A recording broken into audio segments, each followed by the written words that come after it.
우리 임마누엘 찬양대 귀한 찬양 감사합니다. 사랑합니다. 네, 오늘도 예배 자리에 나오신 우리 사랑하는 독신 가족 여러분, 주님의 이름으로 크게 환영하며 넘치도록 축복합니다. 우리 옆에 계신 분들과 함께 오랜만 다시 인사 한번 할까요? 사랑합니다. 축복합니다. 네. 지난주에 이어 야고보서의 말씀을 좀 함께 살펴보고자 하는데요. 야고보서의 가장 중요한 핵심 주제는 지혜와 성숙입니다. 오늘 우리가 살아가는 이 시대의 혼란과 또 모든 악한 일이 가득한 이 시대에 참 지혜와 성숙이 또 절실히 요구되는 듯합니다. 그래서 먼저는 오늘 저와 여러분 안에 이 지혜와 또 성숙의 모습이 함께 하시기를 또 주의 이름으로 축원합니다. 그런데 이 지혜와 이 성숙은 매우 밀접한 관계가 있는데, 믿음에는 반드시 행함이 따라야 하는 것처럼 지혜도 반드시 열매를 맺어야 합니다. 그리고 그 열매가 바로 성숙입니다. 그리고 이 성숙의 열매는 곧 선한 행실로 나타납니다. 그러므로 이 성숙한 그리스도인이 되기 위해선 무엇보다 지혜가 자라가야 합니다. 이는 예수님의 성장 과정에서도 잘 나타납니다. 누가복음 2장 40절에 아기가 자라며 강하여지고 지혜가 충만하며 하나님의 은혜가 그 위에 있더라. 또 이어서 누가복음 52절에 예수는 지혜와 키가 자라가며 하나님과 사람에게 더욱 사랑스러워 가시더라. 결국 지혜를 통해 예수님과 같은 성숙한 그리스도인으로 점점 무르익어 가는 것입니다. 그렇다면 지혜롭고 성숙한 그리스도인은 어떠한 열매를 맺어야 할까요? 앞서 말씀드린 것처럼 선행, 곧 선한 행실입니다. 13절에 너희 중에 지혜와 총명이 있는 자 누구냐? 그는 선행으로 말미암아 지혜의 온유함으로 그 행함을 보이라고 말합니다. 그런데 중요한 것은 선행을 하되 지혜의 온유함으로 그 행함을 보이라고 말씀합니다. 여기 지혜의 온유함, 이 역시도 성숙함을 말합니다. 여러분, 선행을 행하더라도 성숙하지 못하면 반드시 부작용, 문제가 발생합니다. 즉, 선행을 함에 있어 미숙한 자는 그 선행을 자랑거리로 삼습니다. 자신의 선행을 남들이 알아주기를 바라고 또 남들에게 보이려고 합니다. 더 나아가 내가 저 사람보다 더 월등하다, 더 좋은 사람이라 보이고자 선행을 합니다. 즉 과시용입니다. 나 이런 사람이야 라는 거죠. 그리고 문제는 남들이 자신의 선행을 알아주지 않으면 삐친다라는 것입니다. 인상을 씁니다. 얼굴이 붉어집니다. 심지어 화도 냅니다. 마치 성숙하지 못한 미숙한 어린 아이들처럼 말이죠. 여러분, 우리 아이들 어떻습니까?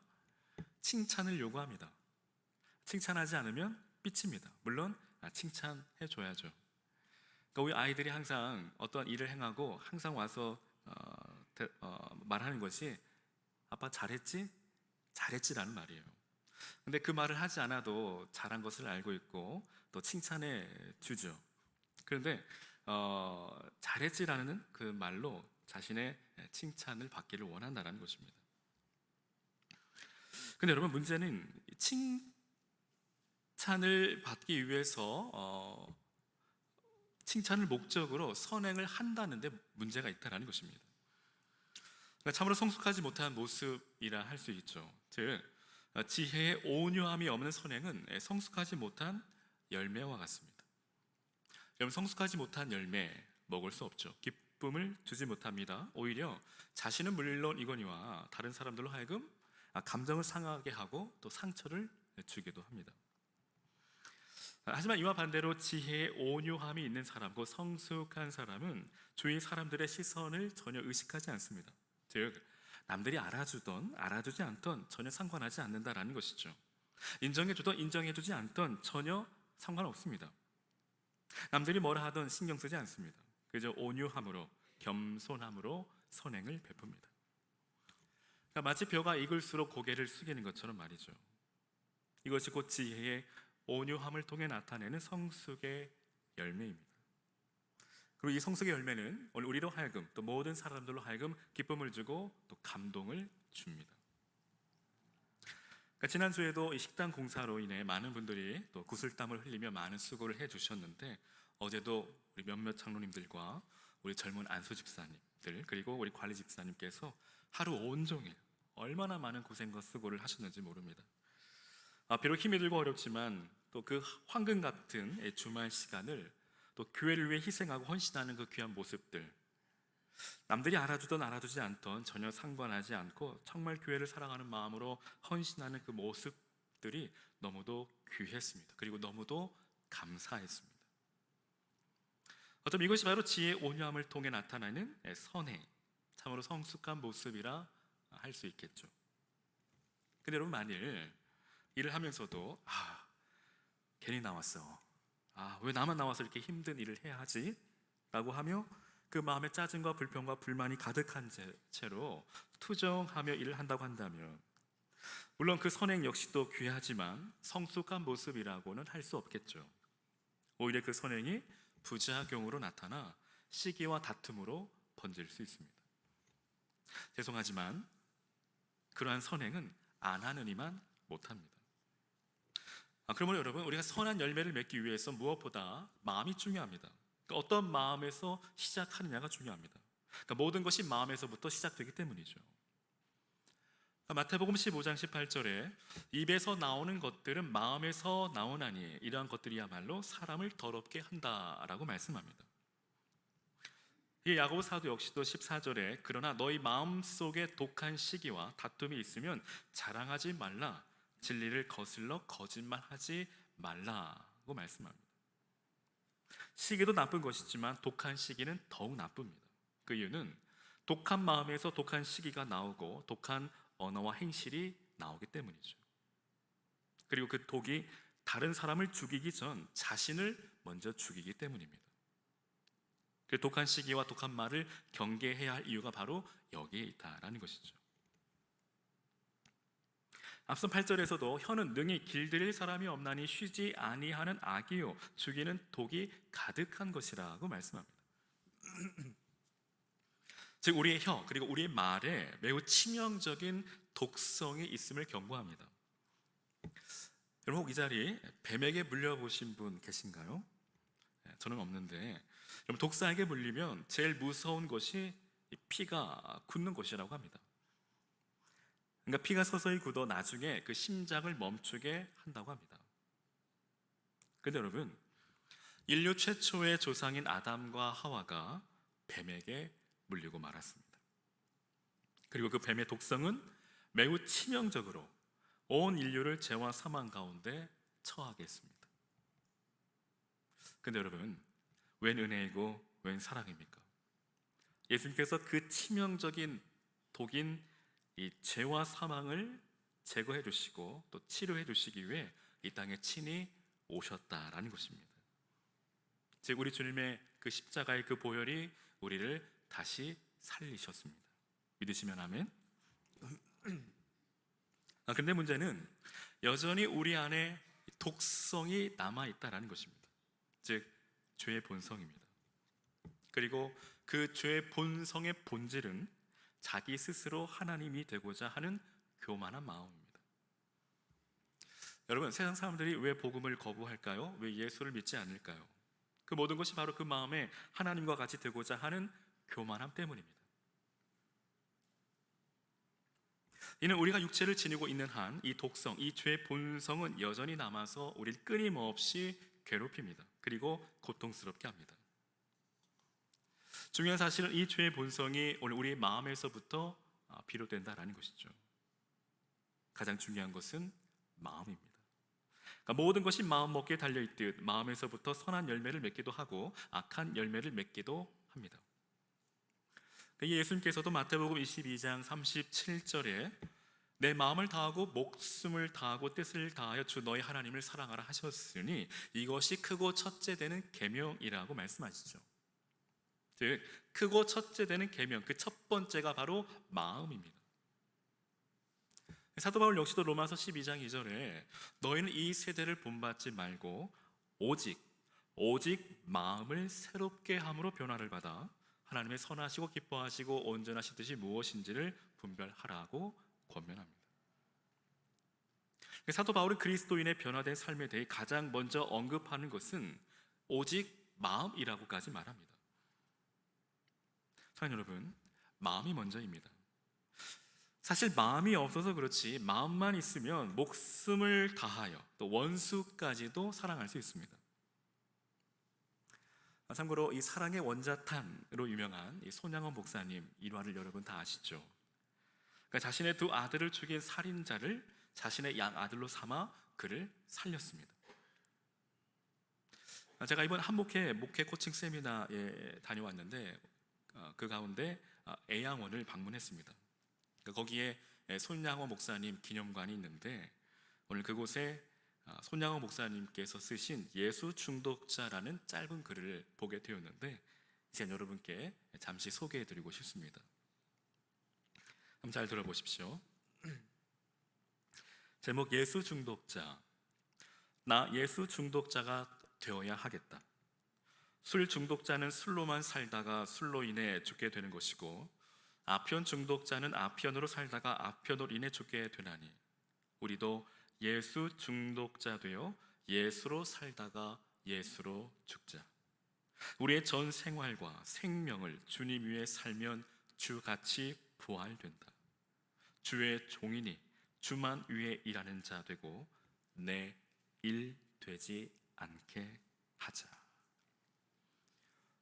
우리는 이 손양호 목사님의 이 짧은 글에서 그 마음을 알 수 있습니다. 그 마음의 중심을 우리가 확인할 수 있습니다. 여러분 거듭 말씀드리지만 마음에서부터 선한 열매를 맺기도 하고 악한 열매를 맺기도 합니다. 그러므로 우리는 우리의 그 마음의 정원을 잘 가꾸어야 합니다. 오늘 저와 여러분은 마음의 정원을 가꾸는 마음의 정원사입니다.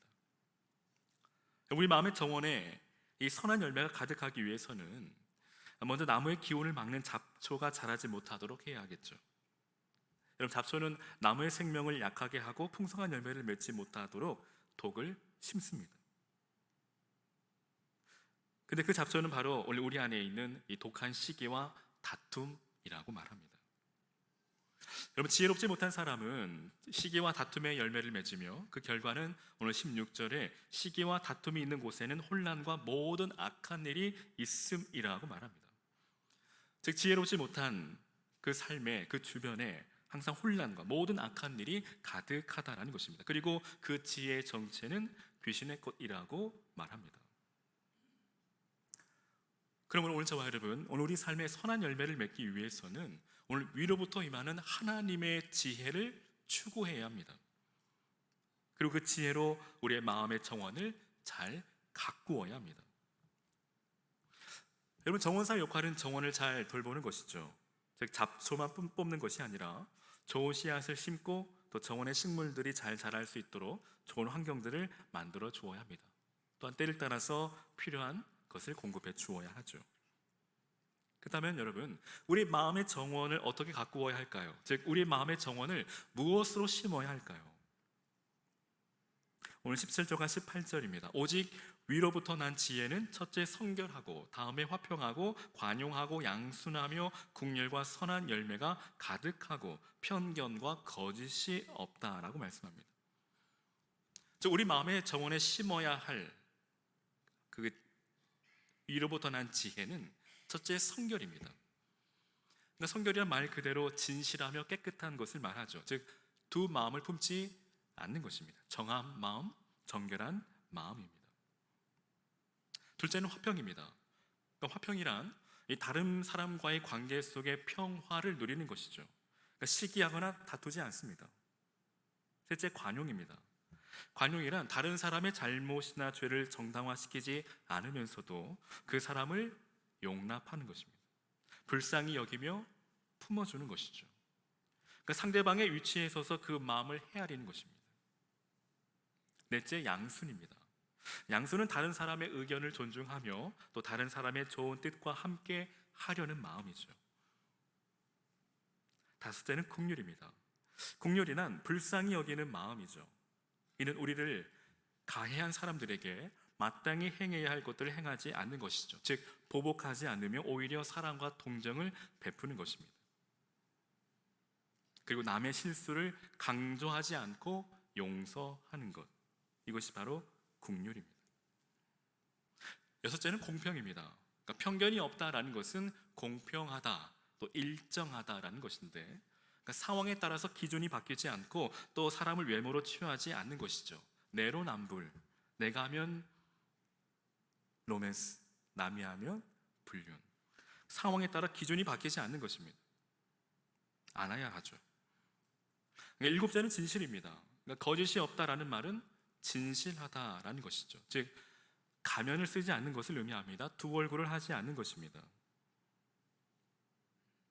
그런데 그 무엇보다 가장 중요한 것은 화평입니다. 오늘 18절에 화평하게 하는 자들은 화평으로 심어 의의 열매를 거둔다라고 말씀하죠. 사랑하는 여러분, 오늘 그리스도인의 삶의 분명한 목적과 삶의 이유는 바로 의의 열매를 거두는 것입니다. 오늘 하나님께서 저와 여러분을 이 땅에 의의 나무로 심으셨고 우리는 의의 열매를 맺어야 한다라는 것입니다. 그런데 그 의의 열매를 맺게 하는 것, 그것이 바로 화평이라는 것입니다. 고로 그리스도인의 삶의 가장 중요한 것은 화평이라 말해도 틀리지 않습니다. 이 화평은 곧 용서입니다. 그런데 이 용서는 일회성으로 끝나지 않습니다. 즉 한 번의 용서가 아니라 용서가 삶의 태도가 되도록 하는 것이죠. 여러분, 용서는 선택이 아니라 필수입니다. 만일 하나님께서 저와 여러분을 용서하지 않으셨다면 오늘 이 자리 저와 여러분은 없을 겁니다. 그러니까 용서하지 않는 마음은 그 어느 것보다 나쁩니다. 그 이유는 오늘 저와 여러분은 용서받은 죄인이기 때문입니다. 따라서 용서받은 죄인인 저와 여러분, 우리 마땅히 용서해야 합니다. 특별히 교회 안에서 우리가 일을 할 때, 또 직분을 맡아 교회를 섬길 때에 여러분 최고의 우선순위, 최상의 가치는 화평입니다. 그러니까 일이 진행이 좀 늦더라도 여러분 늦게 진행되더라도 괜찮습니다. 여러분 교회 공동체를 깨트리면서까지 해야 할 일은 아무것도 없습니다. 여러분 하늘의 지혜를 가장 잘 드러내는 사람은 분쟁 안으로 들어가 화평케 하는 사람이죠. 이 사람이 바로 하늘의 지혜를 가진 자입니다. 여러분 교회를 위한다라는 것은 무엇일까요? 교회를 위한다라는 것, 그것은 바로 화평입니다. 서로 화평을 이루는 것이죠. 여러분 화평보다 더 높은 가치는 없습니다. 이는 교회뿐 아니라 우리가 이루고 사는 이 사회, 또 모든 공동체가 그러합니다. 그러므로 오늘 저와 여러분 우리가 언제 어디서라도 화평하시기를 주님의 이름으로 축원합니다. 근데 여러분 이 위로부터 난 지혜를 통해 여러분 연상되어지는 것이 없습니까? 그러니까 이 모든 지혜가 하나로 통일되어진다라는 느낌을 받지 않습니까? 여기 오직 위로부터 난 지혜를 하나로 묶으면 어떻게 될까요? 무엇일까요? 즉 성결, 화평, 관용, 양순, 긍휼, 공평, 진실, 이것을 하나로 묶으면, 이것을 하나로 통일하면 바로 예수 그리스도 그리고 그분의 십자가입니다. 여러분 이 땅에 오직 위로부터 오신 이는 예수 그리스도 주님 한 분뿐이십니다. 그 누구도 위로부터 오지 않았습니다. 왔다고 한다면 그는 이단이고 사이비입니다. 또한 여기 화평으로 심어 의의 열매를 거두게 하셨다라는 말은 곧 갈보리 언덕 위에 세워진 예수 그리스도의 십자가를 의미합니다. 즉 예수님께서 십자가의 죽으심으로 본질상 진노의 자녀이며 하나님과 원수된 우리 사이를 화평케 하시고 또 하나님과 우리 사이에 가로막힌 담을 십자가로 허무셨다라는 것이죠. 그리고 우린 그 예수 그리스도를 믿어 의의 열매를 맺게 됩니다. 이 사도 바울은 이렇게 증거합니다. 고린도전서 1장 23절과 24절에 우리는 십자가에 못 박힌 그리스도를 전하니 유대인에게는 거리끼는 것이요 이방인에게는 미련한 것이로되 오직 부르심을 받은 자들에게는 유대인이나 헬라인이나 그리스도는 하나님의 능력이요 하나님의 지혜니라. 즉 하나님의 지혜, 곧 예수 그리스도 그리고 그분의 십자가라는 것입니다. 사랑하는 여러분, 세상은 십자가를 미련하다 하지만 우리 주님은 십자가로 승리하셨습니다. 십자가는 곧 하나님의 지혜입니다. 그러므로 오늘 그리스도인은 마땅히 하나님의 지혜, 곧 예수 그리스도의 그 십자가를 늘 마음에 품어야 합니다. 여러분, 진부한 말처럼 들릴지 모르시겠지만 그리스도인의 삶의 기승전 결, 그 결은 십자가입니다. 그리스도의 삶의 결론은 언제나 십자가이고 십자가만이 이 세상의 유일한 해답입니다. 믿으십니까? 믿으시기를 바랍니다. 그러나 우리는 십자가를 지기 싫어합니다. 그 이유는 힘들기 때문입니다. 힘듦을 넘어 고통이고 희생이기 때문이죠. 여러분, 이 세상 그 누구도 고통과 희생을 좋아하는 사람은 없습니다. 목사인 저 역시도 그러합니다. 하지만 여러분, 그럼에도 그리스도인은 마땅히 십자가를 져야 합니다. 이와 관련하여 한 유명한 예화를 여러분께 소개해드리고자 하는데, 여러분 아시는 분도 계실 겁니다. 여러분 또 소개해드린 적도 있고요. 하지만 한 번 더 잘 들어보십시오. 어느 시골에 사는 자매가 몹시도 힘들게 생활을 하고 있습니다. 신앙생활을 하며 믿음으로 이겨가고 있었지만 그 삶이 너무도 공고하고 너무도 힘이 듭니다. 그로 인해 주여 너무 힘이 듭니다. 주님 너무 힘듭니다. 그저 깊은 한숨을 내쉬며 날마다 탄식하며 그렇게 살아갑니다. 그러던 중 어느 날 꿈을 꿉니다. 그녀가 커다란 십자가를 힘겹게 끌고 가고 있습니다. 근데 그때 예수님을 만납니다. 그리고 주님께 말합니다. 주님 너무 힘듭니다. 주님 너무 힘들어요. 주님은 목수이시니까 이 십자가를 좀 잘라주십시오 라고 주님께 부탁합니다. 이에 주님은 빙그레 웃으시며 그 십자가를 잘라주십니다. 이 자매는 꿈속에서 3번씩이나 자기의 십자가를 잘라달라고 주님께 요청합니다. 그리고 한결 가볍게 이제 편안한 듯 했습니다. 근데 여러분, 갑자기 저 눈앞에 요단강이 보이기 시작합니다. 뒤에 오던 다른 사람들은 커다란 십자가를 강에 턱 내려놓더니 그 십자가를 다리 삼아 하늘나라로 갑니다. 그런데 그 자매의 십자가는 이미 손에 들어올 만큼 너무도 작아졌습니다. 이 자매는 너무도 서러운 나머지 강가에 털썩 주저앉아 슬피 울며 예수님을 찾고 부르짖었지만 아무런 소용이 없었습니다. 그때 그 자매가 꿈에서 깨어났습니다. 꿈이길 천만다행이죠. 근데 여러분, 그때 그 마음에 주님의 음성이 들리기 시작합니다. 마태복음 16장 24절, 누구든지 나를 따라오려거든 자기를 부인하고 자기 십자가를 지고 나를 따를 것이니라. 그리고 그때 그 자매는 아멘, 아멘이라 소리쳤다라고 합니다. 여기가 한 예화이지만 여러분, 오늘도 주님은 저와 여러분에게 동일하게 말씀하십니다. 나를 따라오려느냐? 누구든지 나를 따라오려거든 자기를 부인하고 자기 십자가를 지고 나를 따를 것이니라. 그리고 이어서 주님 말씀하십니다. 25절에 누구든지 제 목숨을 구원하고자 하면 잃을 것이요 누구든지 나를 위하여 제 목숨을 잃으면 찾으리라. 여러분, 십자가 없인 면류관이 없습니다. 십자가 없인 생명이 없습니다. 오직 우리에겐 십자가뿐입니다. 고로 힘이 들고 어려워도 끝까지 포기하지 말고 십자가를 지고 주님을 따르시기를 주의 이름으로 간절히 축원합니다. 근데 여러분, 이 십자가의 진정한 의미는 무엇일까요? 왜 예수님이 그 험한 십자가를 지셔야만 했을까요? 예수님께서 십자가를 지신 그 궁극적인 이유와 목적은 무엇일까요? 바로 화평입니다. 즉 인류 최초의 조상인 아담과 하와는 하나님과 같이 되고자 하는 교만함으로 인해 범죄하고 말았습니다. 그리고 그 죄의 결과로 인해 하나님과의 화평이 산산이 깨어지고 말았습니다. 그와 더불어 온 인류의 화평도 깨어지고 말았죠. 그 이후로 인류의 살인과 전쟁이 시작되었습니다. 지금도 이 살인과 전쟁은 진행 중입니다. 여러분, 예수님께서 십자가를 지심은 온 인류를 화평케 하시고자 화목제로 이 땅에 오신 것이죠. 사랑하는 여러분, 오늘 예수님의 그 십자가의 그 희생으로 말미암아 오늘 저와 여러분 하나님과 화목케 되었고 화평케 되었습니다. 그런데 하나님은 오늘 우리에게 화목케 하는 직분을 맡겨주셨다는 것이죠. 그러므로 여러분, 우리가 이 화목케 하는 직분을 감당하기 위해서는 우리에게 하나님의 지혜가 필요합니다.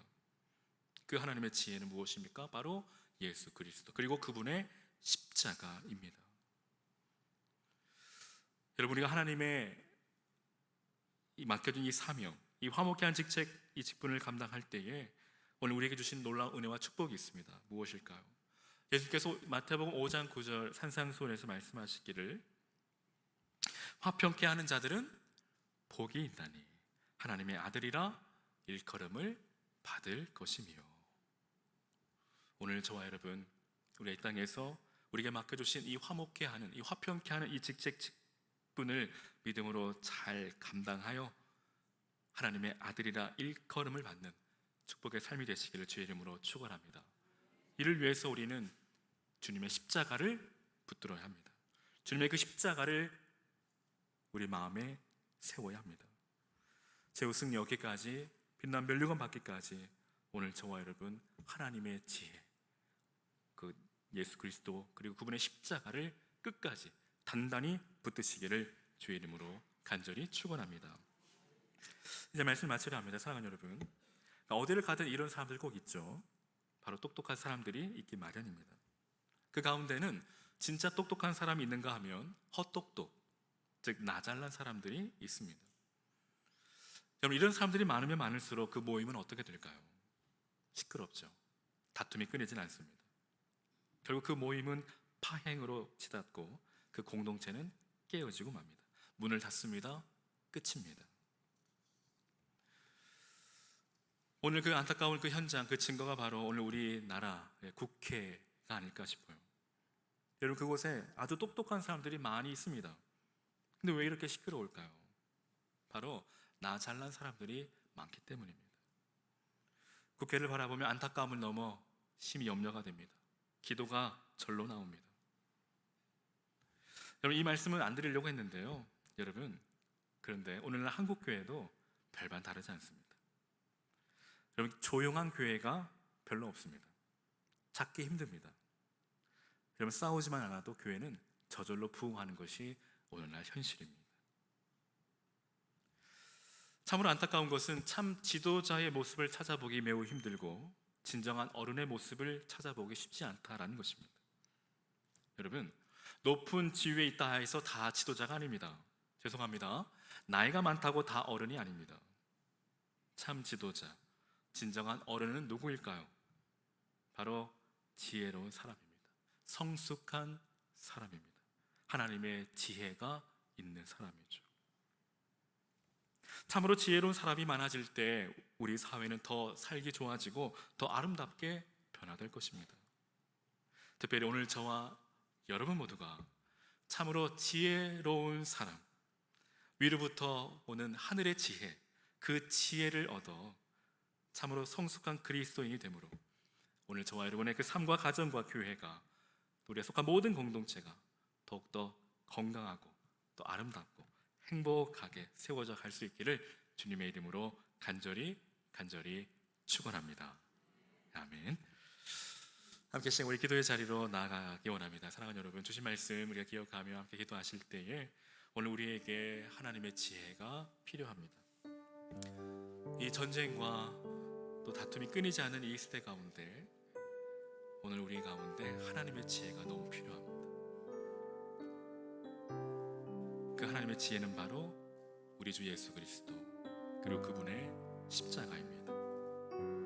오늘 우리가 속한 우리 공동체, 우리 삶과 가정과 우리 교회 가운데 하나님의 지혜가 가득한 사람들이 가득 채워지게 하시고, 그로 인해서